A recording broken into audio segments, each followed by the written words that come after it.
This is the X-Zone Broadcast Network, broadcasting worldwide on broadcast affiliates and satellite program providers, including CNN Broadcast Network, Sirius Satellite Network, Star Media, Good News Radio Network, Angel Broadcast Network, Wiki Broadcast Network, and WPBN TV. For more information on the X-Zone Broadcast Network, visit us at www.xzbn.net.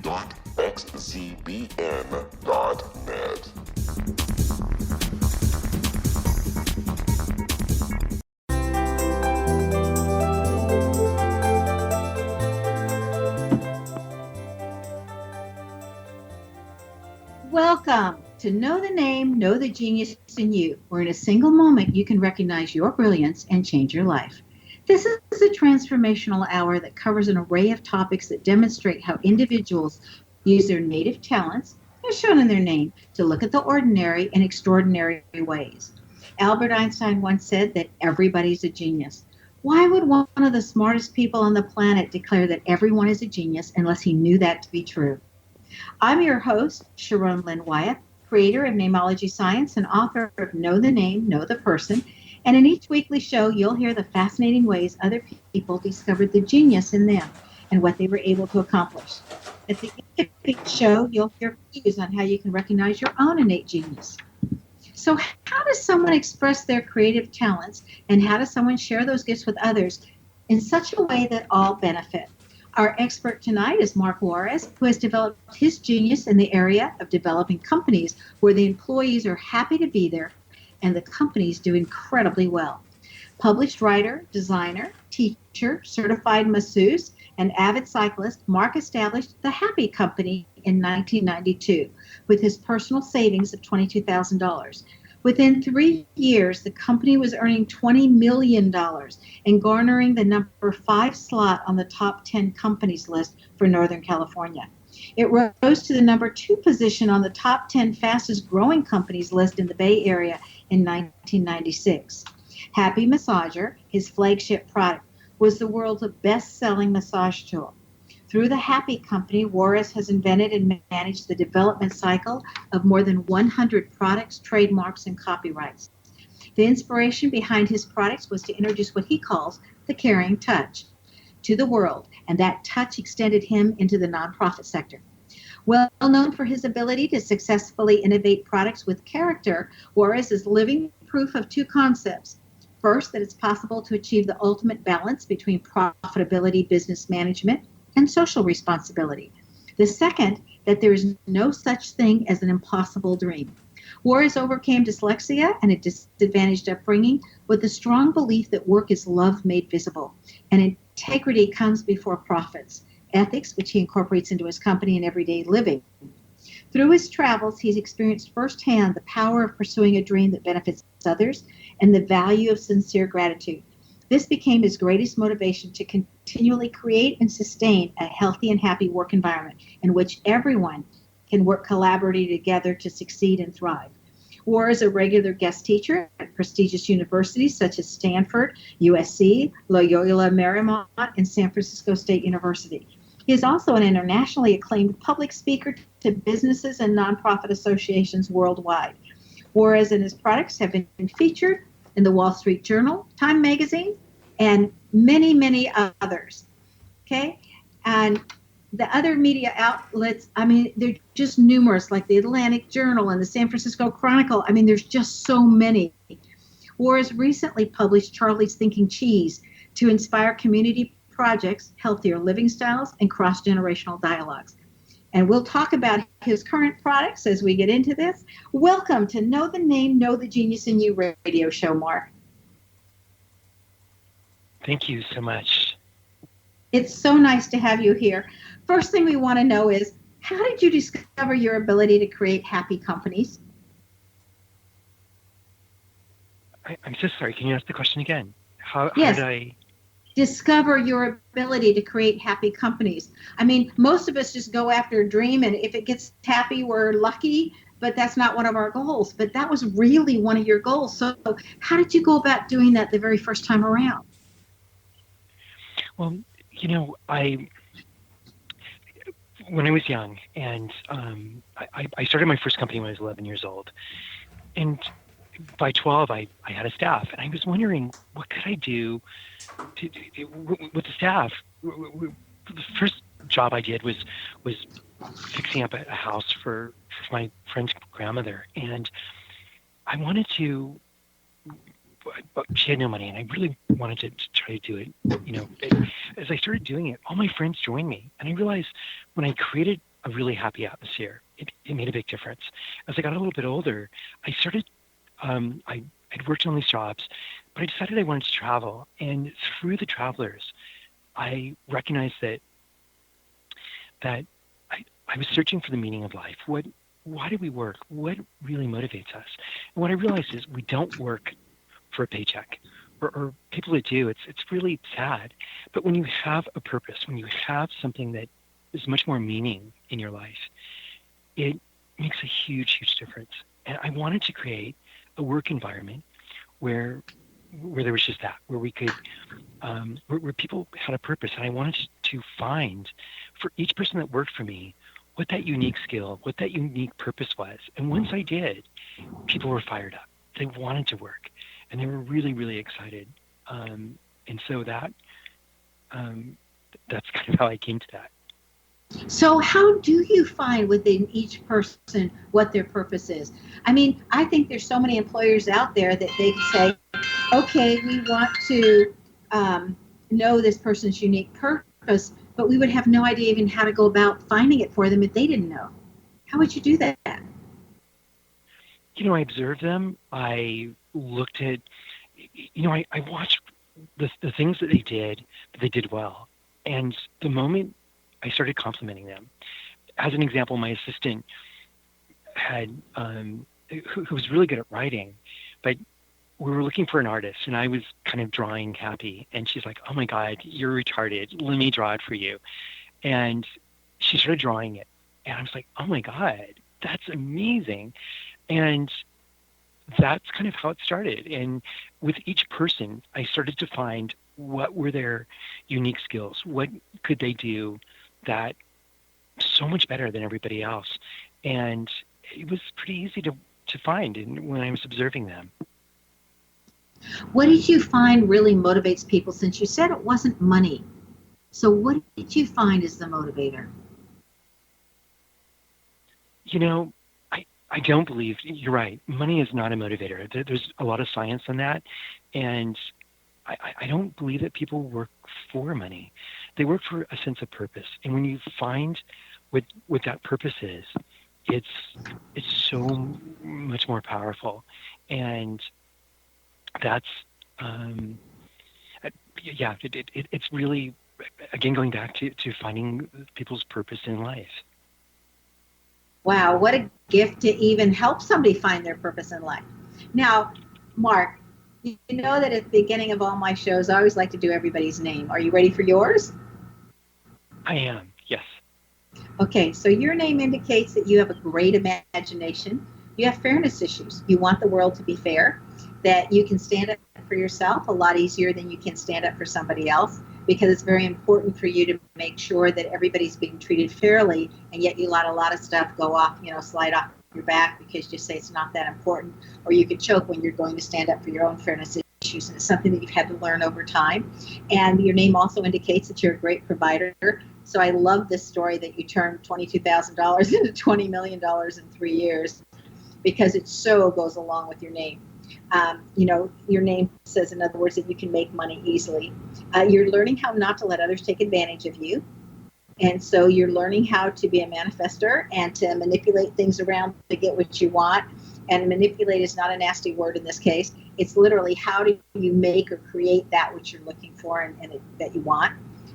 Your name also says that you're a natural leader. And when you lead, everybody benefits. And that you're great at manifesting when you set your goals. And your name also indicates that you're a bit of a workaholic, and that you just want to keep working once you get an idea, and that you're driven until it's finished, and then you want to just really rest for a while before you get all fired up on the next idea. So how do you think that fits you? That fits really well, actually, very well. I'm quite surprised. And it's interesting. One of the things when I started the company, I recognized what's worse than having bad credit is having no credit. And when I went to the banks, nobody would consider lending me money. I had no history. I'd been traveling for 10 years. Um, so it really kind of goes with what you're saying. And I had to be very creative and very sort of, yeah. So yes, everything you said, actually, I didn't mean to just focus on one of those, but yes, you're absolutely right.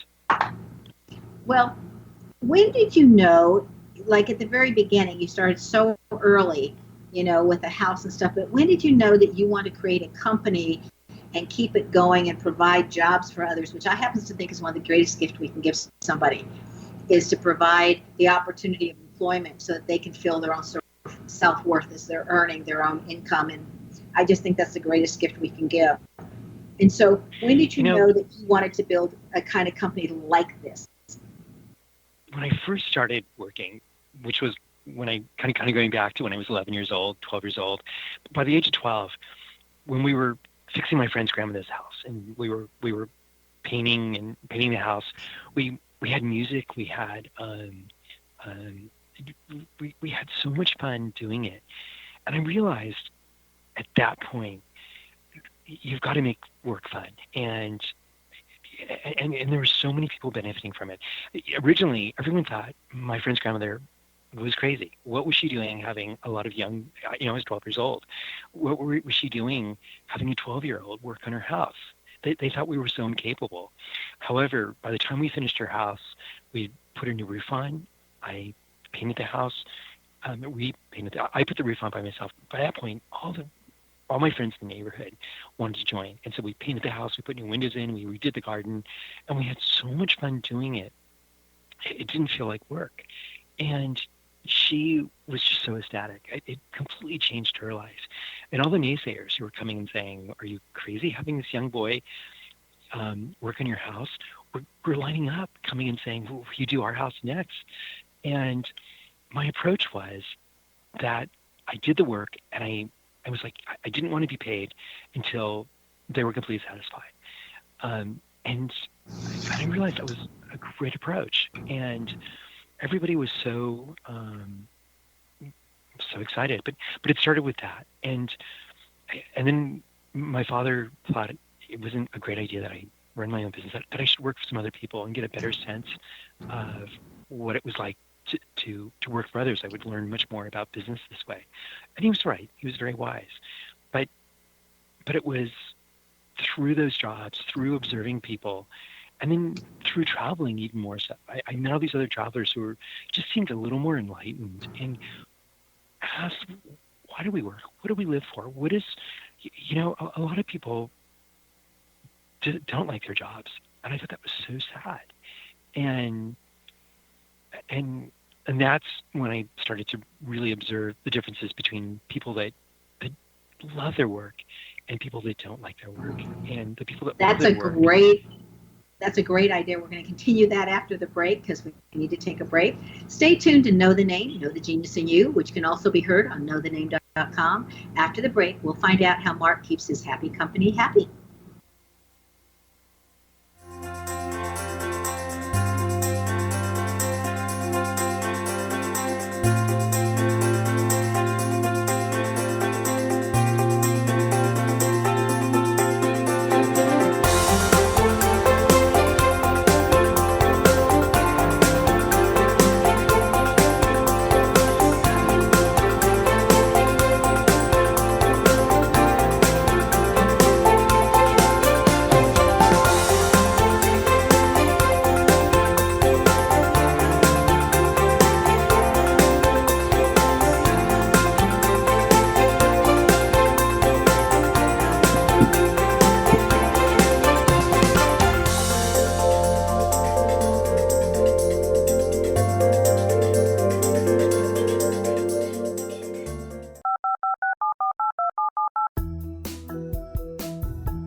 Did you know that when you're on the road with limited data or Wi-Fi, you can still listen to the X Zone Radio Show with Rob McConnell? The Science of Magic with Gwilda Wiyaka, X-1, Dimension X, Space Patrol, and every minute of the X-Zone Broadcast Network by calling 213-401-0080, courtesy of Audio Now. No smartphone, app, or internet needed. It saves your data plan and it's free if you have unlimited minutes. Call 213-401-0080 to listen on any phone, anytime, anywhere. Remember 213-401-0080 for the best of the paranormal, parapsychology, and sci-fi radio programming anywhere, 24/7, 365. This is the X-Zone Broadcast Network, broadcasting worldwide on broadcast affiliates and satellite program providers, including CNN Broadcast Network, Sirius Satellite Network, Star Media, Good News Radio Network, Angel Broadcast Network, Wiki Broadcast Network, and WPBN TV. For more information on the X-Zone Broadcast Network, visit us at www.xzbn.net.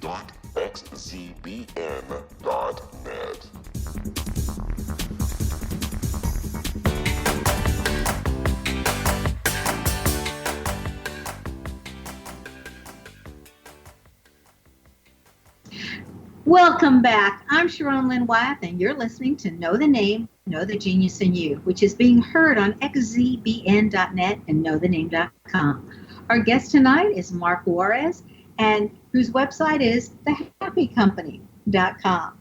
Okay, we were talking about when you were 12 and you were noticing how happy everybody was working on your grandma's house. You know, when you were 12, were you in 6th grade or 7th grade? Because that's about that age when people are 12. I was in the 7th grade, or going from the 6th to the 7th. It was in the summer of 6th and 7th? I just graduated from 6th. Yeah, I just graduated from 6th grade, and I was about to start the 7th grade. And you know, older cultures used to say that by 13 you're an adult. So you were just kind of going in along that line, and by 13 you really were acting like an adult. Okay, so you started, you got your friends involved. There's always stumbling blocks. Along the way, what were your stumbling blocks and how did you overcome them? Well, you know, maybe to add a little bit more to this, when I was in school, I was dyslexic. I had ADHD. I couldn't read very well. And, you know, I found work. I found satisfaction in work. And when I was in school, they actually wanted to put me in a class for retarded children. And I began to really question, like, wait a moment, am I retarded? You know, and I remember looking at myself in the mirror and looking and observing myself and thought, okay, I can't read and I can't write very well, but was I really retarded? And it was through work that I got a sense of that I felt good. And it gave me a sense of purpose, and it gave me a sense that I was worth something. And when I worked with others, and I complimented them, like, oh my God, you know, this looks great what you did, and started doing this, I realized how different that was from going to school. And I had no interest in going to school. My father, who was a huge advocate of education, he worked for UC Berkeley, and the University of Berkeley, and he was just, it was disappointing to him that I wasn't going to school. But that was one of my stumbling blocks in the beginning. And, you know, it's funny. There's always challenges in work. When I had the Happy Company, one of the things we learned fairly young, fairly early on, was that when things would go wrong, we could either get frustrated and angry, and I realized that we wouldn't accomplish anything with that. Or we could look at everything that went wrong as an opportunity to learn and to make something better from it. And when I started to take that approach, it was completely different. In fact, I remember there was a woman that came to work with us, and she had 2 PhDs.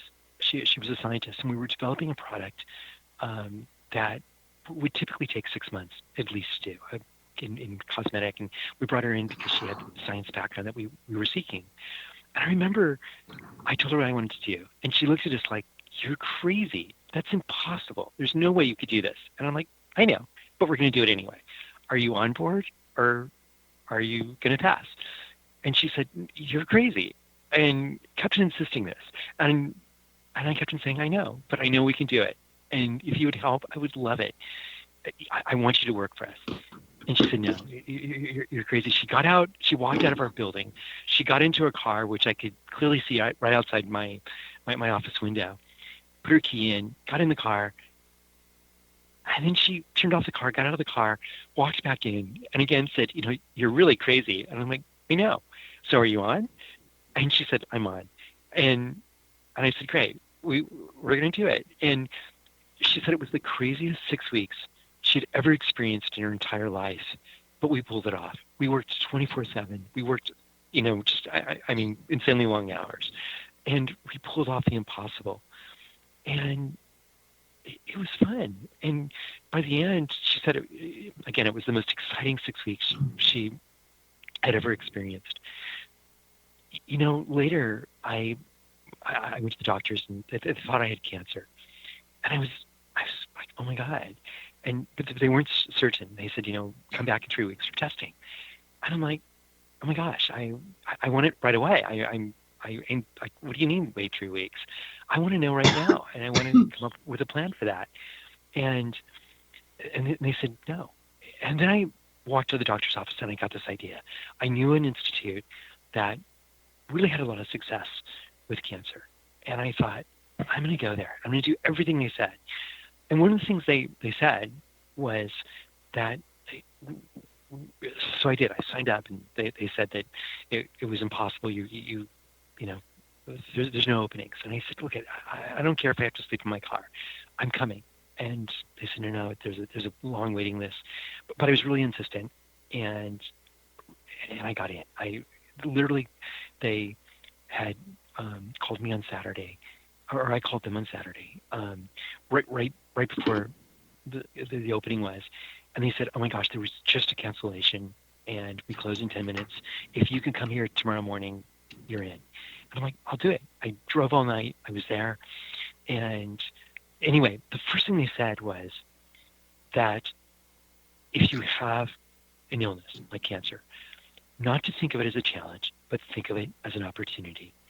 And I thought, that's crazy. Cancer is not an opportunity. But I made an agreement to myself that I would do everything they said they would do. So I made it an opportunity. And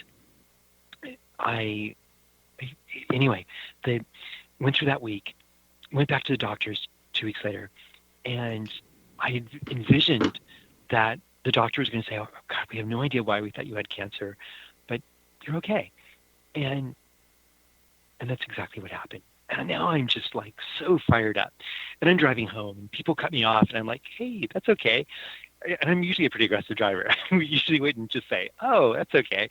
But I was ecstatic. And when I got back to the office, my operations director was going crazy. And she said, "Mark, our biggest customer is it's a disaster. You said we should let them ship it the way they wanted, and we did, and everything arrived to them broken because they didn't follow our protocol." And I'm like, "Cindy, everything's an opportunity." And she's like, "Boss, are you crazy? You're drinking too much green stuff. There's nothing here that's an opportunity. This is like horrible news." And I'm like, "But we could fix this." And I called everybody in the company, and I'm like, "You guys, what do you think? Can we pull this off? We've got a week to get them product, which normally takes 6 or 8 weeks." And they said, "We could do it." And she's like, "No, you guys, it's impossible." But we pulled it off. And I called our factory because we always order 10% over in materials. And I'm like, "How much material do we have?" And they're like, "We've got a lot." And I'm like, "Is there any way we can get this made in 3 or 4 days and ship it to them we'll air freight it to them?" And they said, "We'll do this." And we pulled it off. And she couldn't believe it. They literally got it the day that they were launching this new product. And everything was so close, but we pulled it off. We went to visit this company two months later, and we apologized for the things that had gone wrong.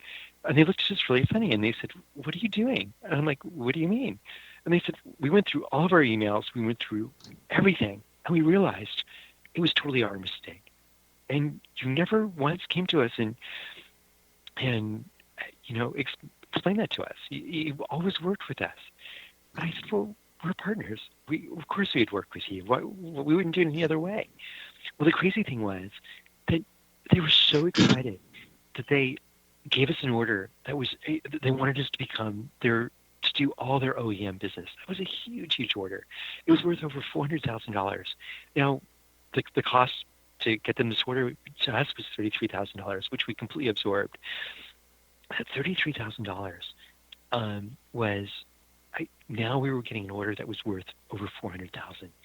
And my operations director we just looked at each other in complete awe. We had lunch with the president of this company. This is a massive company. We were just tiny compared to them. And they wanted us, anyway, it turned out to be one of the most amazing opportunities. And so we have something in our company which we called our MAP.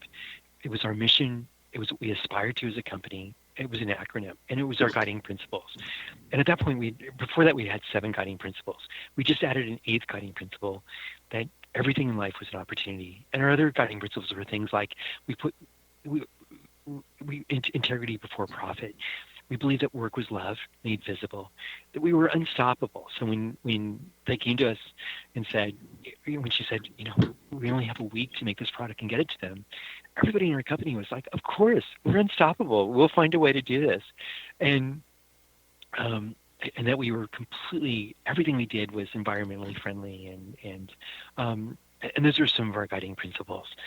And that's how we lived. And when you have guiding principles like that and you live them completely, again, it just gave everybody in our company a sense of purpose, a sense of it's fun to come to work. We believed in something much higher.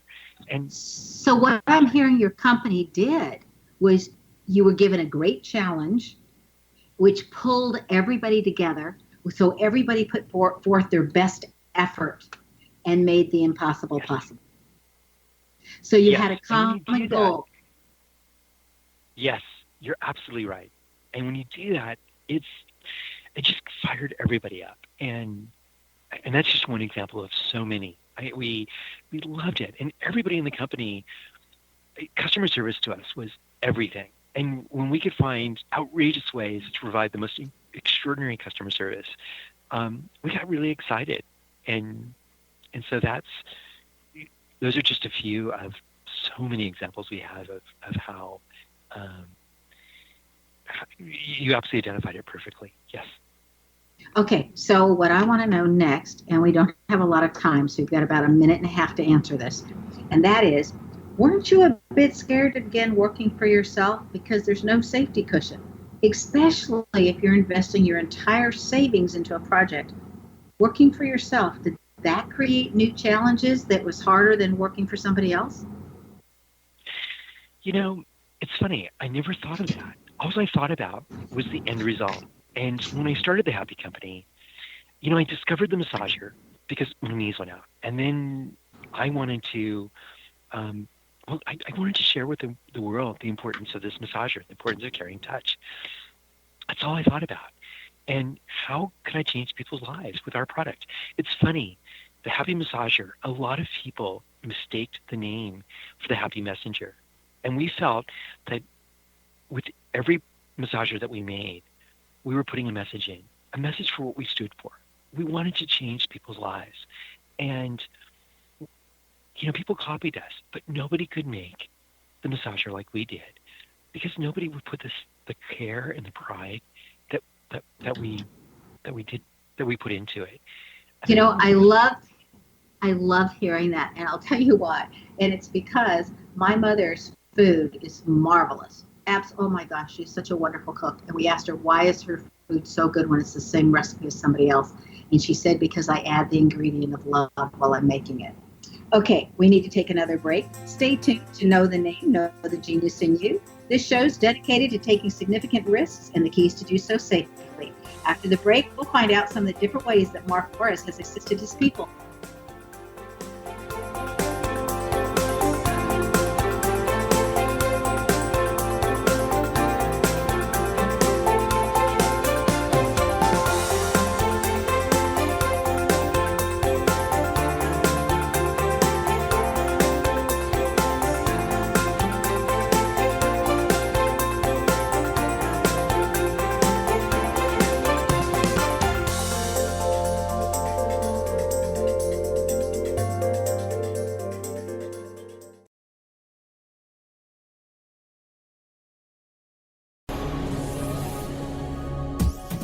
This is the X-Zone Broadcast Network, broadcasting worldwide on broadcast affiliates and satellite program providers, including CNN Broadcast Network, Sirius Satellite Network, Star Media, Good News Radio Network, Angel Broadcast Network, Wiki Broadcast Network, and WPBN TV. For more information on the X-Zone Broadcast Network, visit us at www.xzbn.net.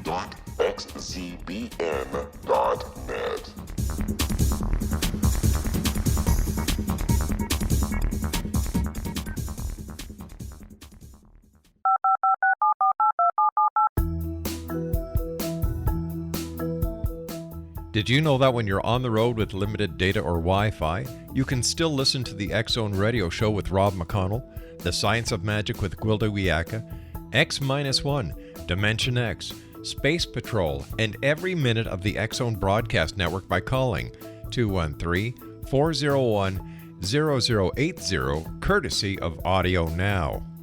No smartphone, app, or internet needed. It saves your data plan and it's free if you have unlimited minutes. Call 213-401-0080 to listen on any phone, anytime, anywhere. Remember 213-401-0080 for the best of the paranormal, parapsychology, and sci-fi radio programming anywhere, 24/7, 365.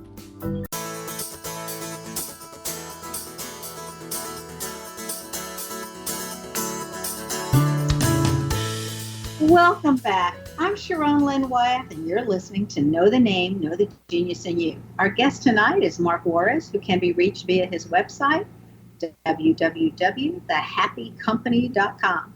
Okay, Mark, once you started making real money, did people expect more of you than they did before when you were small?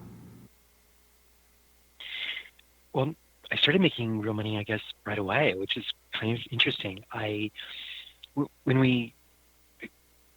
When I first started the company, I had no idea what I was doing.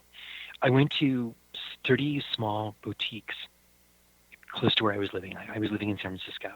And so there's a lot of shops.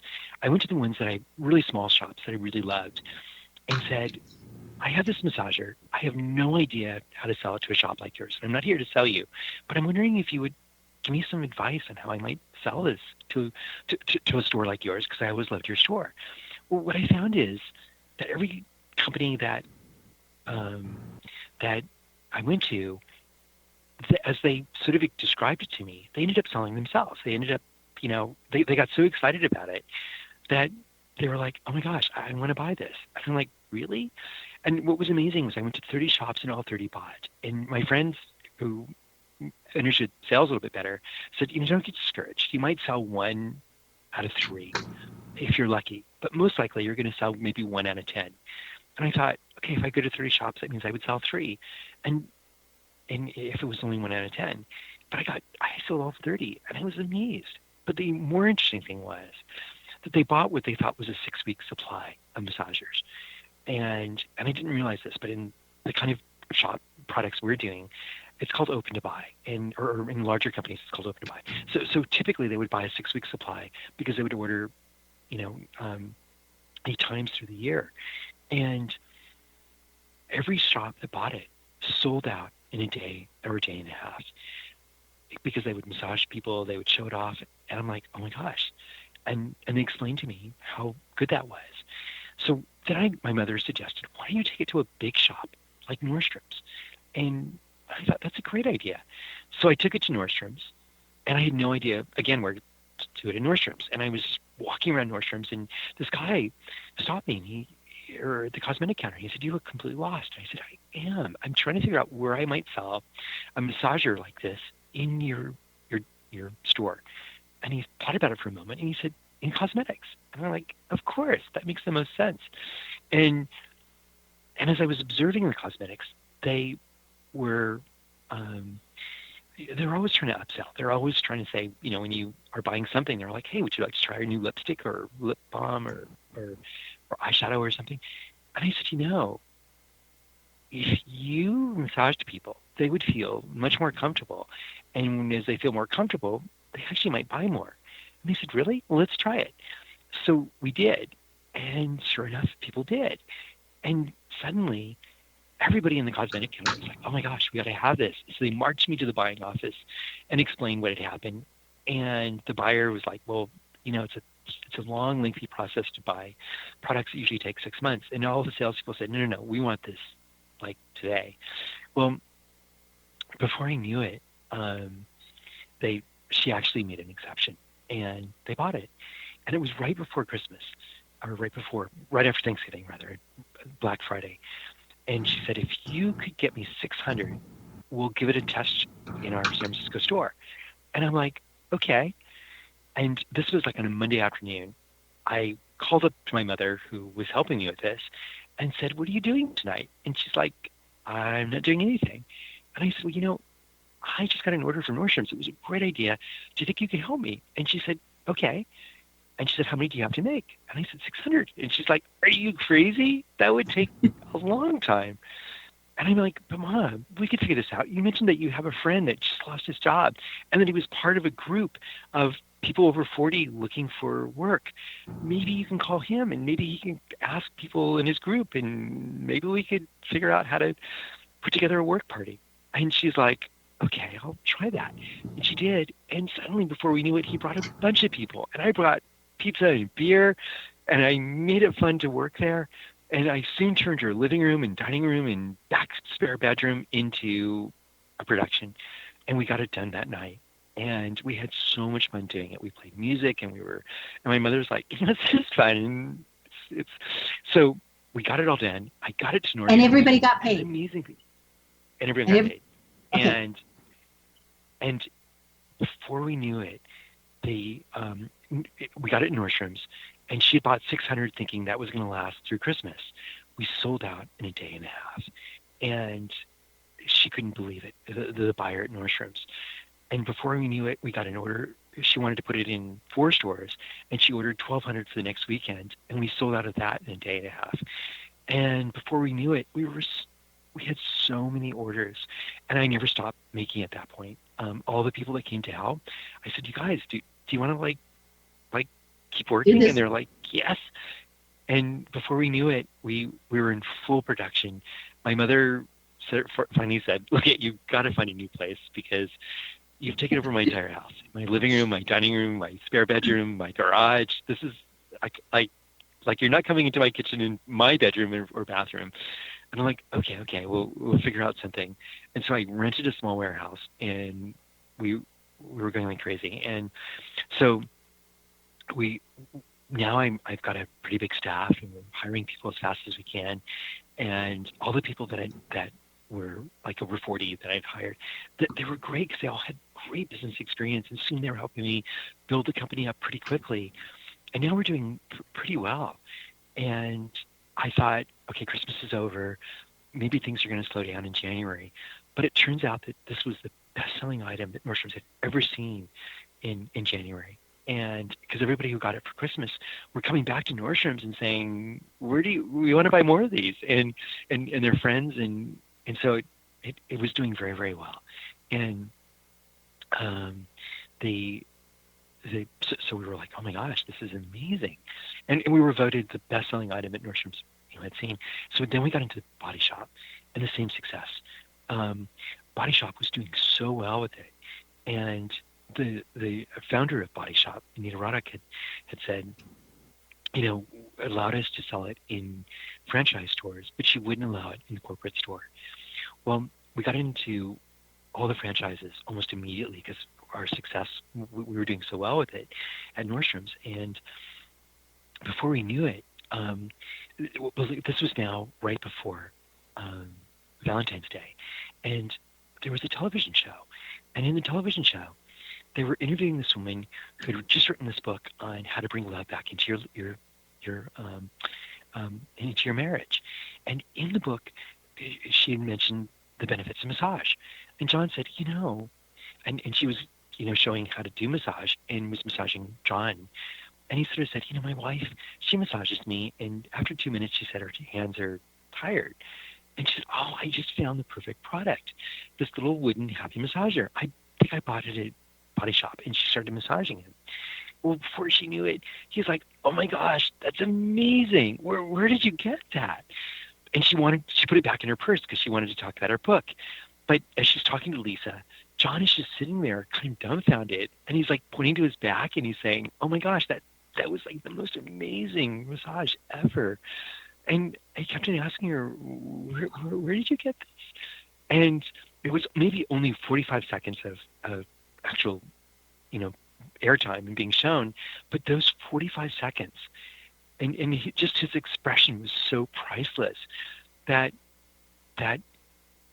it soon got really popular. And we didn't know what to expect.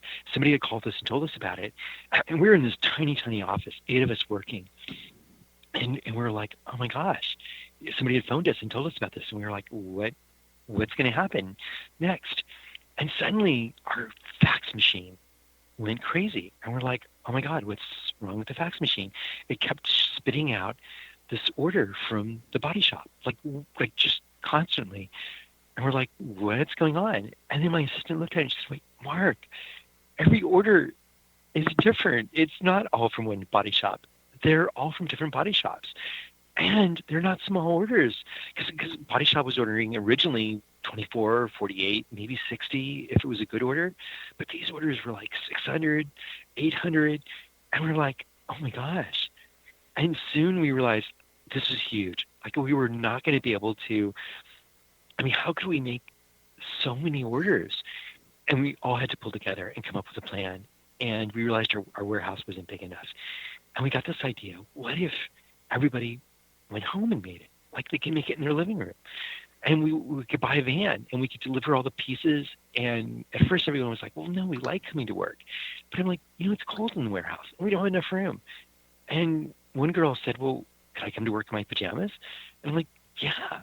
And another woman said, well, can my grandmother help? And we're like, of course. And soon everybody got really excited about working at home. And before we knew it, we had to come up with a plan how to increase our production by 10 times and in 3 days. And we worked like crazy. And I called the wood manufacturer who was manufacturing all the wood for us. And at first, he didn't even want to work with me. He was like we only work with large companies, or we work through trading companies. And I'm like, I don't want to go to a trading company. I want to work with you directly. And he said, no, I won't do it. But I was so persistent, he finally agreed. Well, when I called him and told him that we wanted to increase our order by 10 times, and we wanted to get it right away, he was so surprised. He was like, really? And I explained to him everything that had happened, and he agreed. Well, and shortly after that, we became his largest customer. And so he was working with a large company. He just didn't realize it at the time. I just didn't realize it at the time. Yeah. Okay, I want to break in for just a minute because you were honored by Inc. magazine as the Entrepreneur of the Year for social responsibility and Business of the Year in California. Did that award make a difference in what you did or how you did it? And again, we only have about 2 minutes or less than that to tell me. It didn't. It kind of identified to us, I had nothing to measure it against. This was the largest company I worked at, and I'm running it. And so we really didn't, those awards didn't really do anything for us. What did happen, and maybe a kind of interesting story, was that we began to question, are we doing everything right? And so I thought I should bring people that were more experienced than I was. So we brought the CFO from Levi Strauss. We hired the HR director from IBM. And they walked around our company for 2 days trying to figure out how we accomplished what we did. And they came to us and they said, you did everything. He compared us to being in the Indianapolis 500 race, and that we were winning the race, but we were driving a 67 Nova. Now, I love the movie The Love Bug, and I was trying to, but I'm like, I'm guessing what you mean by this is we're doing everything wrong. And he said, you're doing everything wrong. Okay, hold that thought. Hold that thought. I want to know about that when we come back because we need to take another break. Stay tuned to Know the Name, Okay. Know the Genius in You. This show is dedicated to taking significant risks and keys to do it safely. After the break, we'll find out more about Mark Juarez and the Happy Company.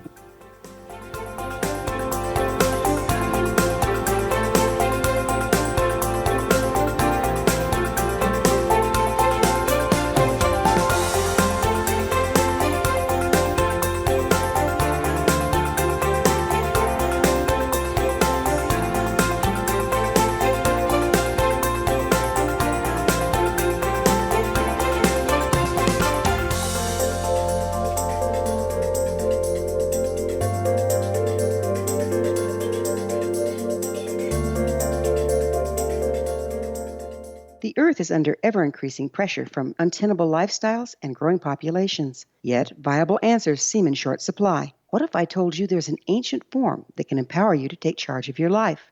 What if your entire family could be enfolded and supported by life itself, finding safe passage through challenging times? I'm Gwilda Wiyaka, founder and director of Path Home Shamanic Art School with great news, an upcoming series of leading-edge online affordable classes based in an ancient form of shamanism easily learned and used by your entire family. Galactic Shamanism, Art of the Ancients, Key to Tomorrow are a series of online adult and children's lessons instructing your entire family on natural law, how to cooperate with and be supported by the powers of the universe. Visit findyourpathhome.com to find these unique and powerful classes. This is the X-Zone Broadcast Network, broadcasting worldwide on broadcast affiliates and satellite program providers, including CNN Broadcast Network, Sirius Satellite Network, Star Media, Good News Radio Network, Angel Broadcast Network, Wiki Broadcast Network, and WPBN TV. For more information on the X-Zone Broadcast Network, visit us at www.xzbn.net.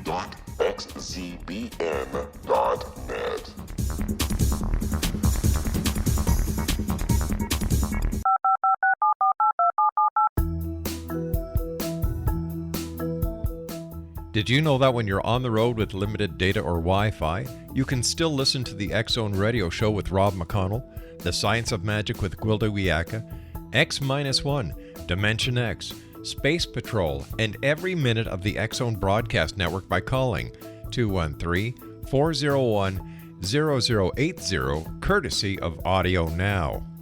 No smartphone, app, or internet needed. It saves your data plan and it's free if you have unlimited minutes.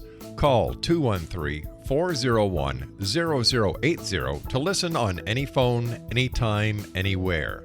Remember 213-401-0080 for the best of the paranormal, parapsychology, and sci-fi radio programming anywhere, 24/7, 365.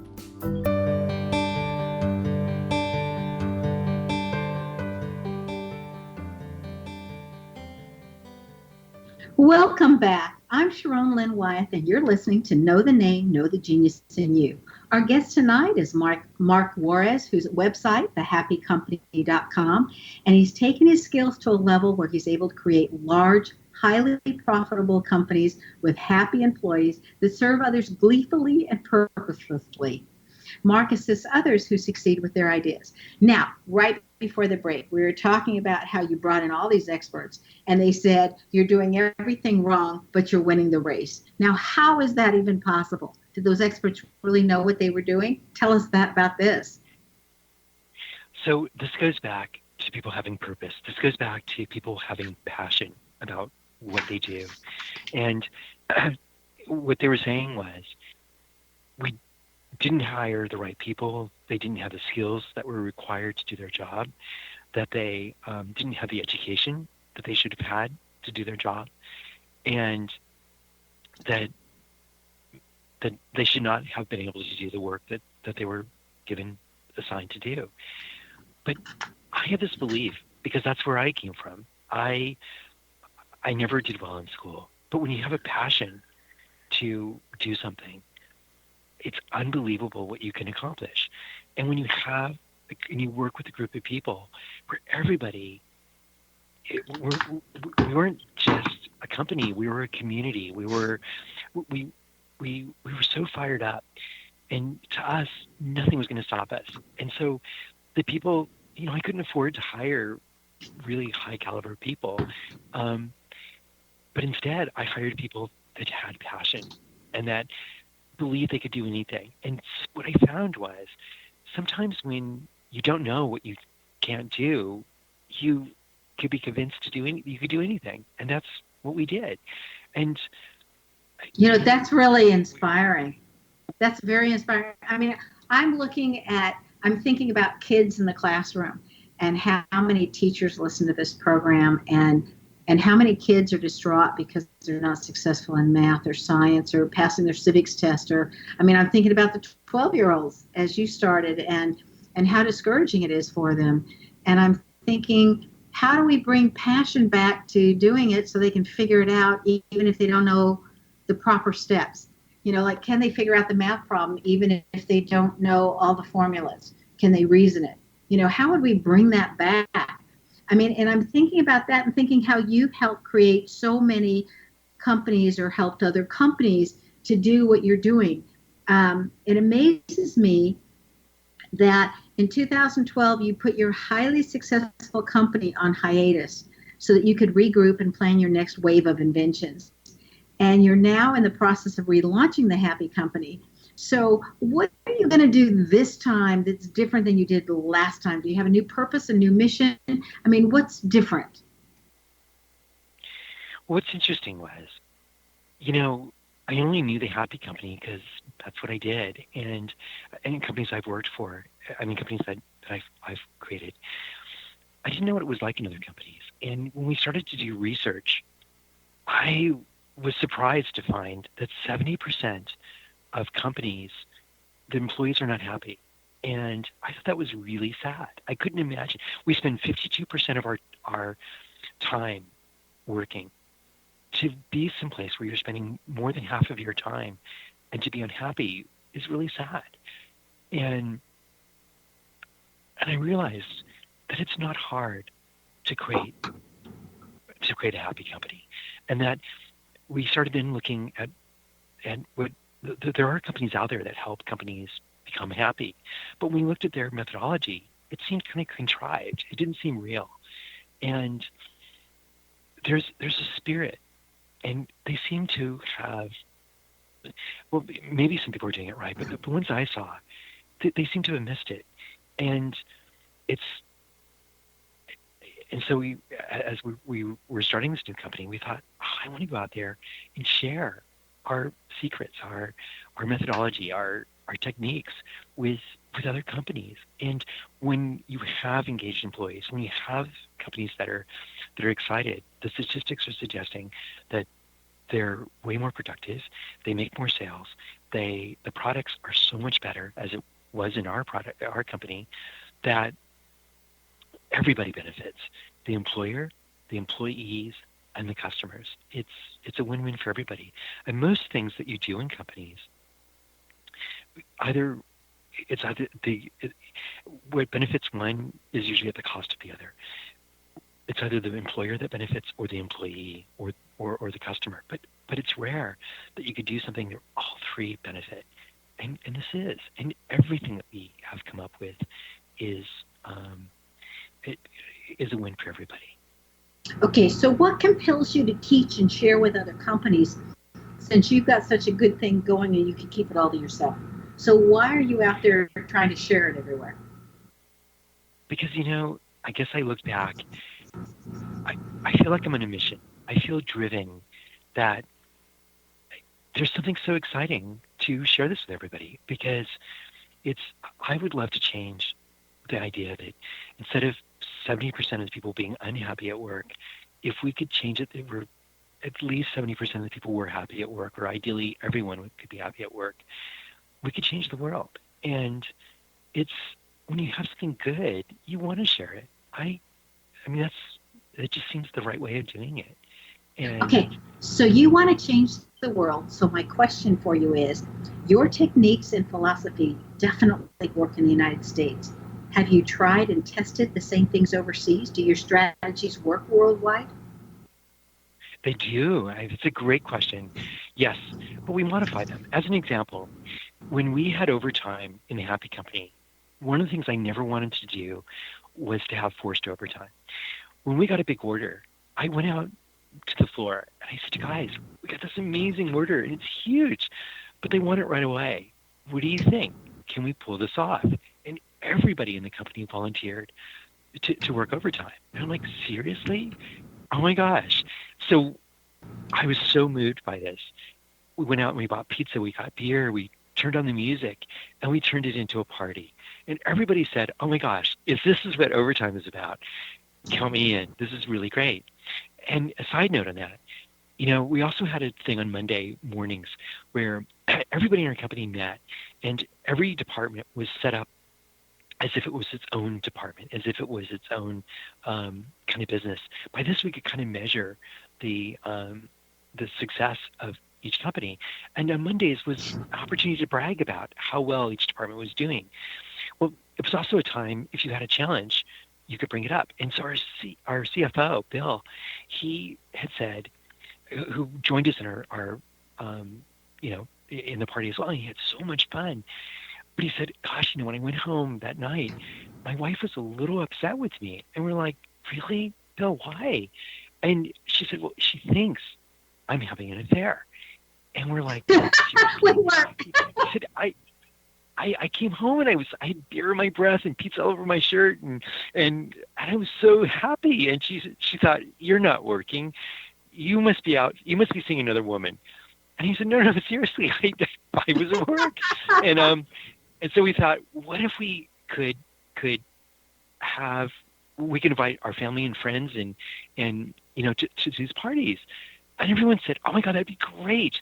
And so it also became an opportunity to find the best workers, because when people invited their friends, they're like, dude, this is where you work. Like, this is fun. And so it became this amazing way to find the best workers. Well, when we set up also companies in China, because we wanted to manufacture some of our products in China, it just didn't, we didn't have it was too difficult to manufacture it here in the U.S. We thought, how do we do overtime in China? And when I was in China, I realized the companies that we created in China, that our workforce was, and we didn't have our own companies in China. We partnered and it's called a joint venture with Chinese companies. And I still wanted the owner of the company to run it, because he had the experience of running a company in China. But we said we wanted autonomy. We wanted to be able to go in and teach and kind of to have that complete autonomy. And he agreed. So we were in a situation where we got a big order as well, and I didn't want to have forced overtime. And the factory owner said, that's impossible. There's no way that you could get this order out without having, without overtime. So what was a party that looked like there? We've only got like 15 seconds. What did the party look like? Instead of doing a party, what we realized is most of the people that worked for us were 20 or in the late 20s or 30s. They had children, and they came from small villages to Shanghai, where our factories were, but they were, but they didn't. They never got to go home and see their children except twice a year, because they worked 5.5 days a week, and it was too far for them. And I thought, what if we could bank your hours, and then we could you could get several days off and you could go home and see your children. Tears came to their eyes. They were so excited. They're like, seriously? See, that's such a cool idea. And I know that because I lived in Shanghai for a year. And you're right. They don't get enough family time. Mark, I so want to thank you for being on our show with us. This time has gone by way too quickly. Mark excels at combining his imagination and his sense of fairness in his name to grow his business. Imagination is found in the letter U, and fairness is represented in the combination AR. If you have either of those in your name, you have that too. Do you know where your genius lies? I'm Sharon Lynn Wyatt, host of the radio show, and I'm signing off.